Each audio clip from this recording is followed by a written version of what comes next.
Les médias espagnols avaient envoyé toute une armada de caméras pour filmer son arrivée au tout nouveau centre d'entraînement du Paris Saint-Germain.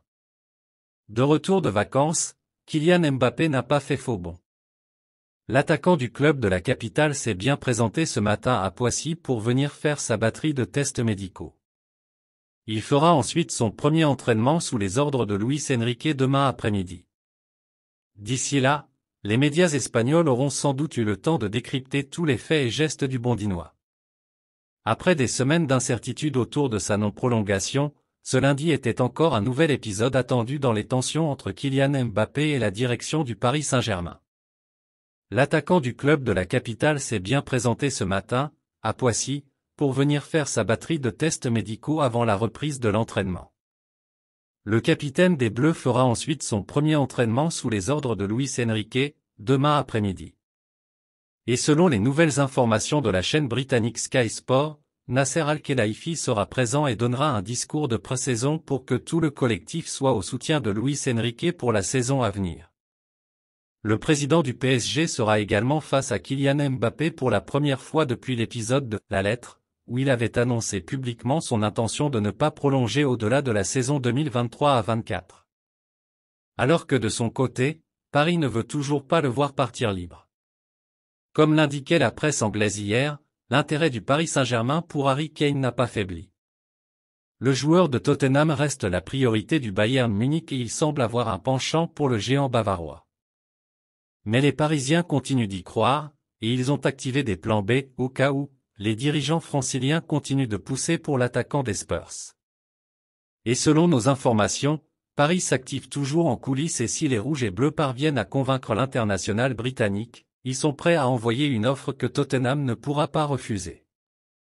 Alors que Bernardo Silva va bientôt reprendre l'entraînement avec Manchester City, l'international portugais ne sait toujours pas où il va évoluer cette saison. Si le Barça est en retrait, le PSG est toujours dans le coup et a proposé différents montages pour convaincre City. Mais les Skibus sont durs en affaires et entendent en tirer le juste prix. À 28 ans, Bernardo Silva a tout gagné en club. Que ce soit la Ligue 1 avec l'AS Monaco, la Premier League et la Ligue des Champions avec Manchester City, le milieu offensif international portugais dispose d'une armoire à trophées bien garnie. Mais après 6 ans passés à Manchester, l'ancien milieu monégasque a semble-t-il fait le tour de la question dans le nord de l'Angleterre et ne cache pas ses envies d'ailleurs. Et les clubs susceptibles d'accueillir l'international portugais aux 82 sélections, 11 buts, ne sont pas légion. Alors que le principal intéressé dispose d'une offre en or de l'Arabie Saoudite, le PSG et le FC Barcelone sont toujours très chauds à l'idée d'attirer le joueur. En dépit de son envie de mettre Bernardo Silva au cœur du projet barcelonais, ce dossier apparaît très compliqué à finaliser par le club blaugrana.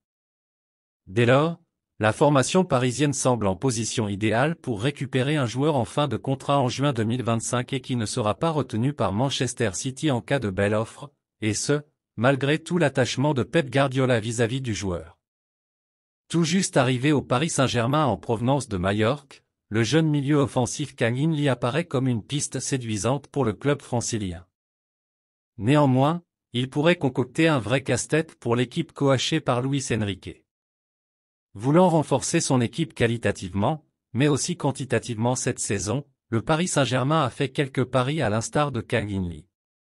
Sorti d'une bonne saison avec Majorque, le milieu offensif de 22 ans fait le grand saut avec ce transfert de 22 millions d'euros à destination du Paris Saint-Germain. Le gaucher qui a marqué 6 buts et délivré cette offrande en 36 matchs de Liga la saison dernière est comme l'intégralité des citoyens coréens concernés par un service militaire de 21 mois à réaliser avant son 28e adversaire. Pour éviter cela, il est possible pour les sportifs de me réduire à quelques semaines en remportant une médaille d'or aux Jeux asiatiques ou olympiques. C'est ce qui était arrivé notamment à Heung-min Son, Tottenham, et Kim Min-jae, Napoli, sacré en 2018. La prochaine édition des Jeux asiatiques est prévue à l'automne prochain, soit du 23 septembre au 8 octobre 2023 et justement Kang In Lee a été convoqué pour cette échéance comme l'a rapporté Yonhap, l'agence de presse sud-coréenne. Une date hors du calendrier FIFA et qui coïncide avec les 2 premières journées de Ligue des Champions. Ainsi, Kang In Lee pourrait manquer plusieurs rencontres importantes avec le club francilien. Pour autant, Cette compétition reste une bonne opportunité pour Kang In-lee d'échapper à une longue indisponibilité pour cause de service militaire et cette absence pourrait au final être bénéfique. Le sélectionneur de la Corée du Sud pour cette échéance Hwang Sun-hong est d'ailleurs optimiste quant à la présence de l'ancien de Valence. Kang In a vraiment envie de jouer pour le pays. C'est la fin de cette vidéo, merci d'avoir regardé et n'oubliez surtout pas de mettre vos avis dans les commentaires.